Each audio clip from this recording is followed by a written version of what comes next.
It was just a stupid dare. Relax, she laughed after kissing another guy at the party. I left without a word. A week later, she was at my door sobbing, begging to talk. I said, "I dare you to leave me alone," and closed the door.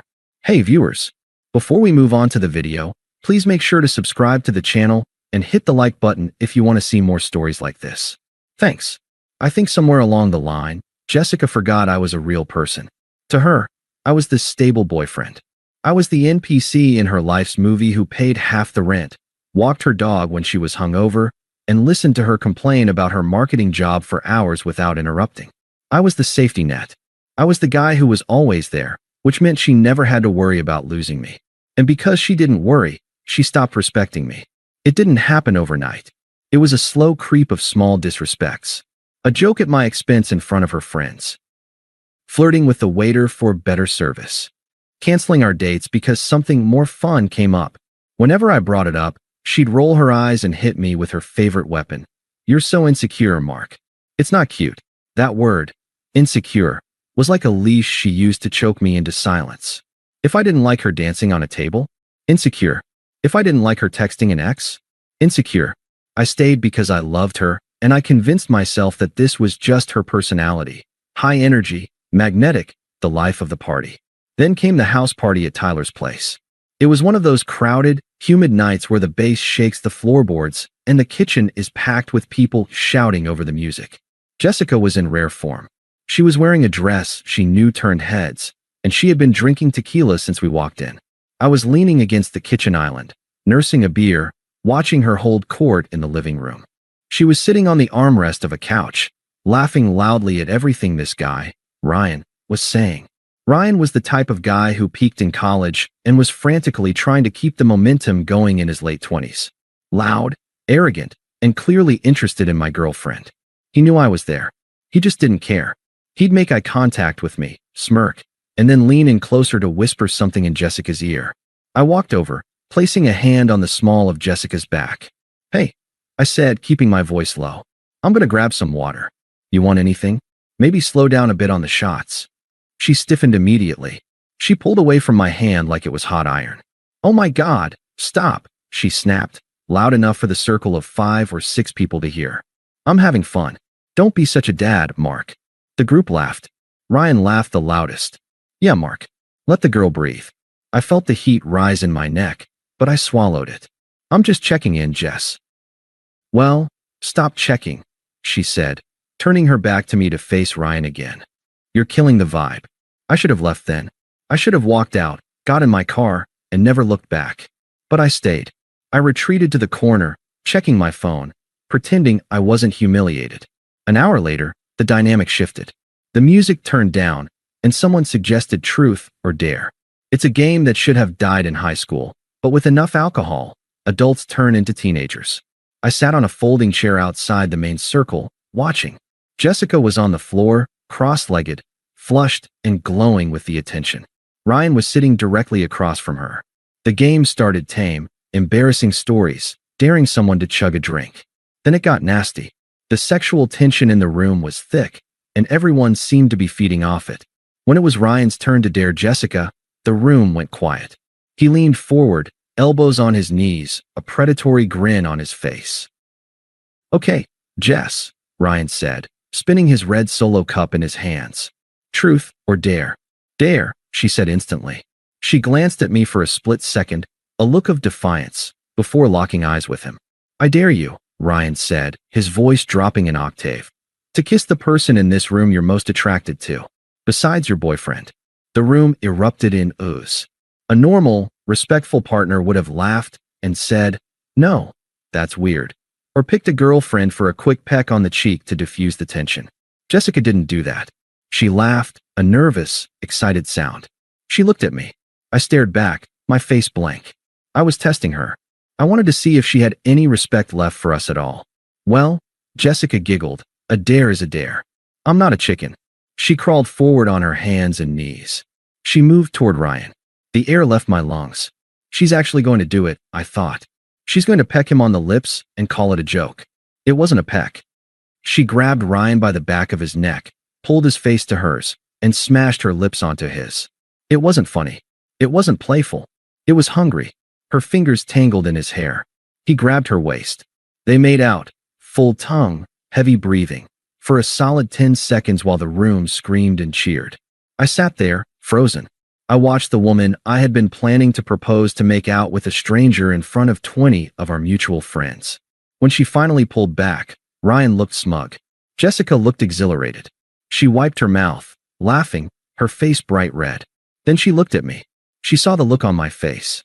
It wasn't anger anymore. It was pure, absolute disgust. Her smile faltered for a second, but she quickly put the mask back on. She waved a hand at me dismissively. "Oh my God, look at his face," she announced to the room, pointing at me. "Relax, Mark. It was just a stupid dare. Don't be such a buzzkill." Ryan chuckled. "Yeah, bro. It's just a game." "It's not a big deal," Jessica added, rolling her eyes. "Don't make this about you." Something snapped in my brain. It wasn't a loud snap. It wasn't a scream.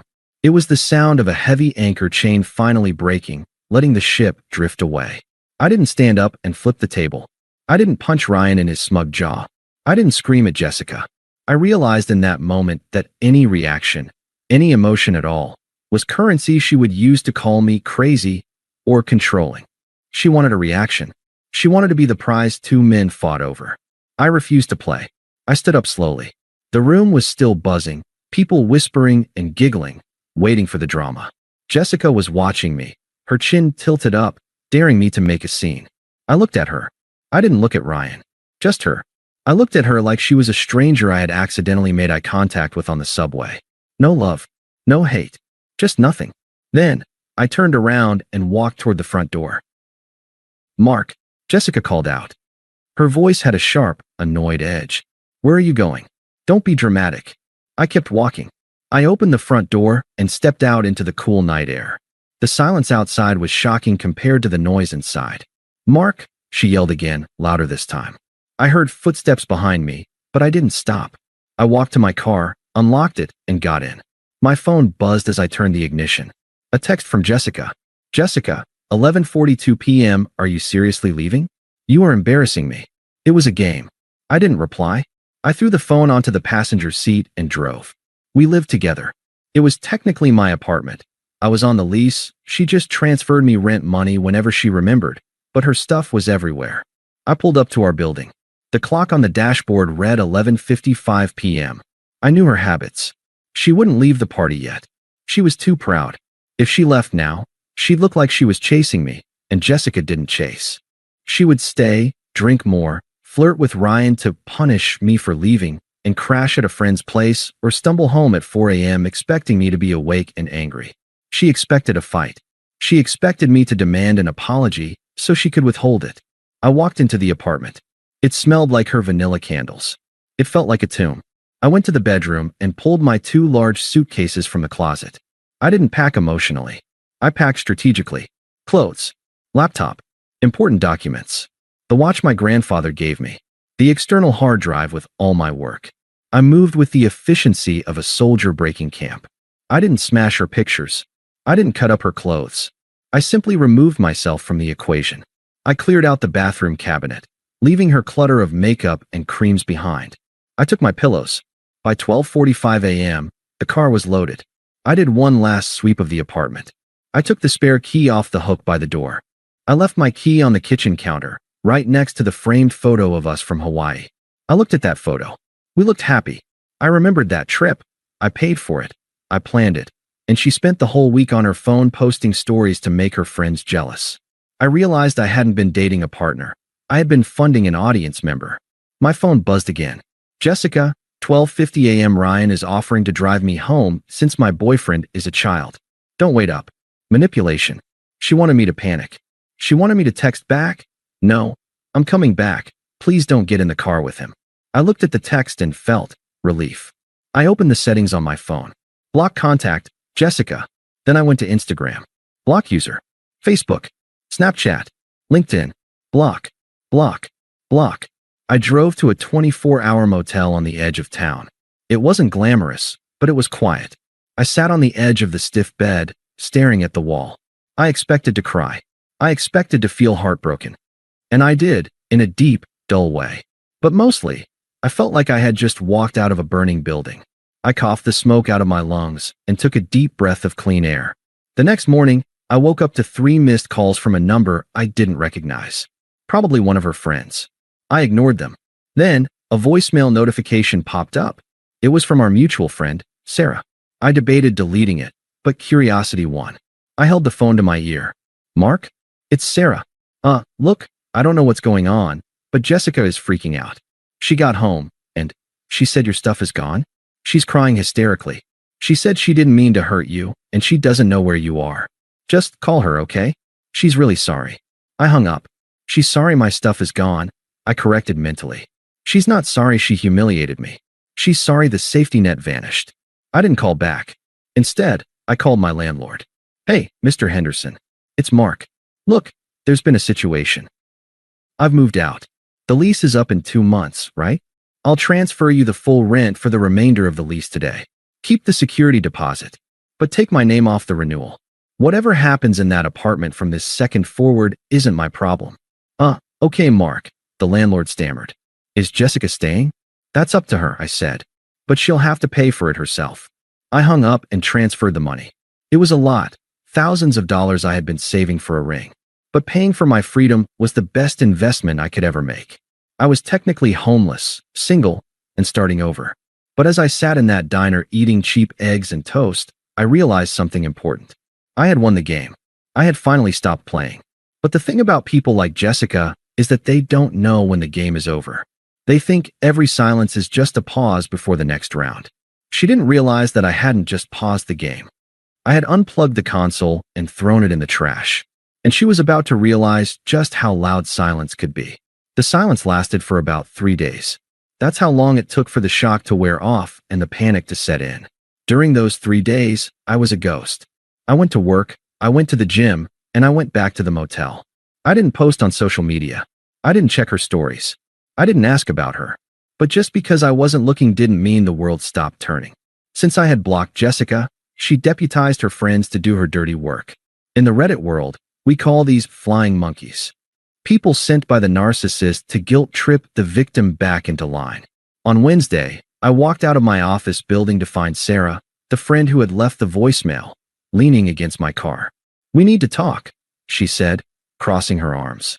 I have nothing to say, Sarah. I unlocked my car door. You can't just abandon her, Mark. She's a mess.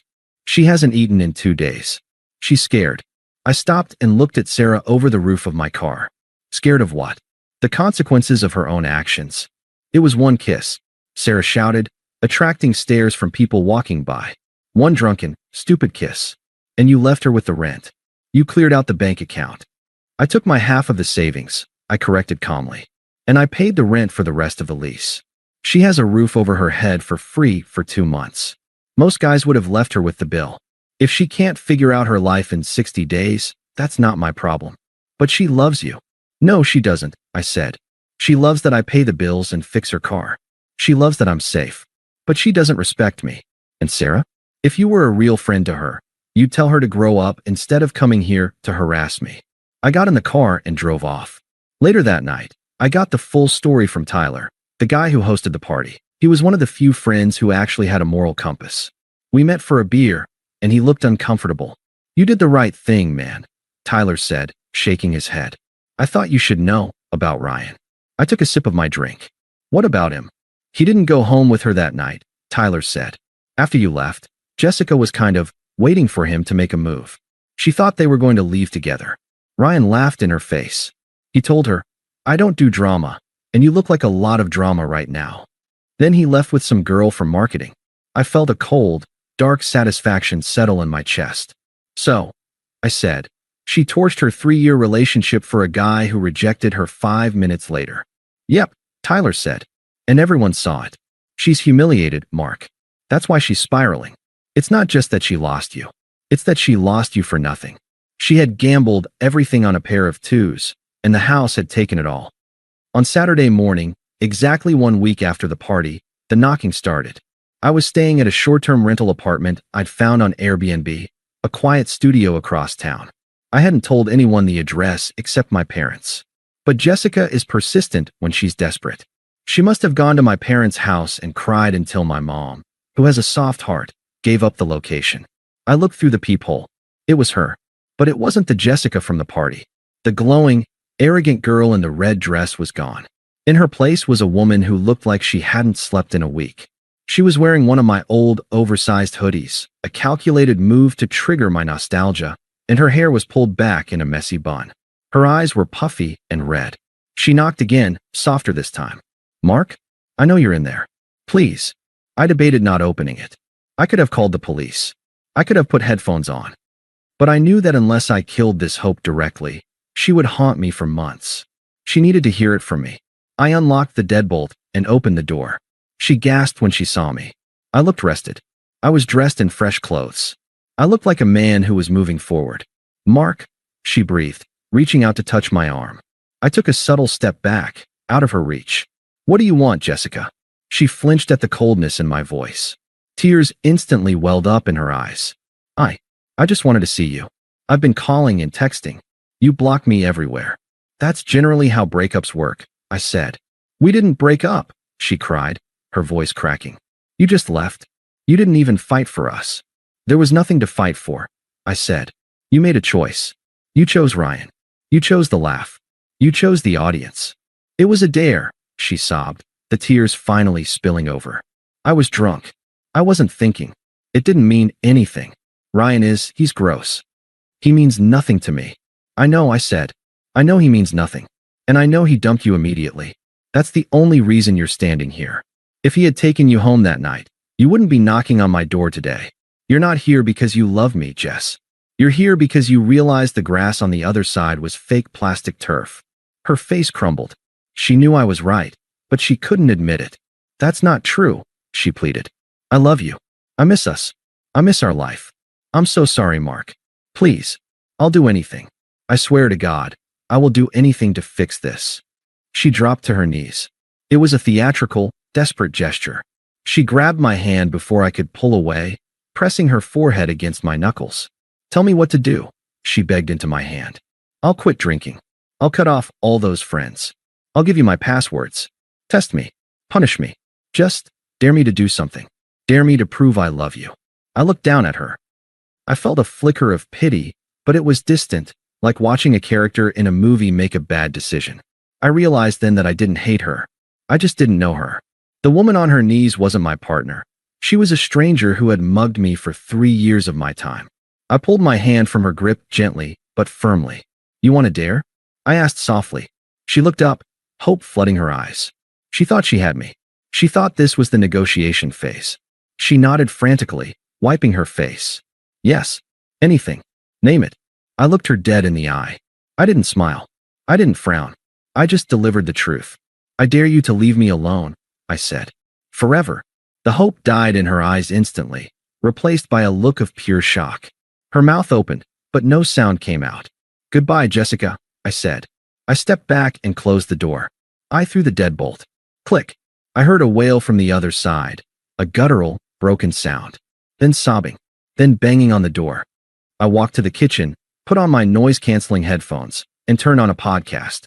I poured myself a cup of coffee and watched the steam rise. After about 20 minutes, the banging stopped. 6 months have passed since that day. I didn't hear much about Jessica after that. I stuck to my guns. I kept the blocks up. I never went back to the old apartment. But small towns talk, and mutual friends talk even when you don't ask them to. From what Tyler tells me, Jessica didn't handle the fallout well. After the 2 months of prepaid rent ran out, she couldn't afford the place on her own. She had to move back in with her parents in the suburbs, a fate she always said was her worst nightmare. Apparently, the party girl reputation curdled. When you're 22, getting drunk and cheating is a mistake. When you're pushing 30, it's a red flag that scares every decent man away. She's single, and according to Tyler, she spends a lot of time posting vague, sad quotes about lost love and forgiveness on Facebook. Ryan is still Ryan, a loser drifting from bar to bar. They despise each other now. As for me, I got that promotion I was working toward. Without the emotional drain of a partner who called my ambition boring, I doubled down on my career. I used the money I saved from not buying that engagement ring to put a down payment on a small house. My house. I started dating again recently. Her name is Elena. On our second date, we went to a bar. A guy hit on her while I was in the bathroom. When I came back, she didn't laugh or flirt or try to make me jealous. She just introduced me as her boyfriend and turned back to me, completely uninterested in the validation of a stranger. It felt boring, and it was the most beautiful thing I've ever felt. Sometimes, late at night, I think about that party. I think about the moment Jessica crawled across the floor to kiss another man for a laugh. It used to make me angry. Now I'm grateful. That dare was the best thing she ever did for me. She thought she was playing a game, but she accidentally gave me the prize, my life back. She dared me to walk away. So I did, and I never stopped walking. Thanks for watching. Make sure to subscribe to the channel and hit the like button. What do you think about this story? Share it in the comments.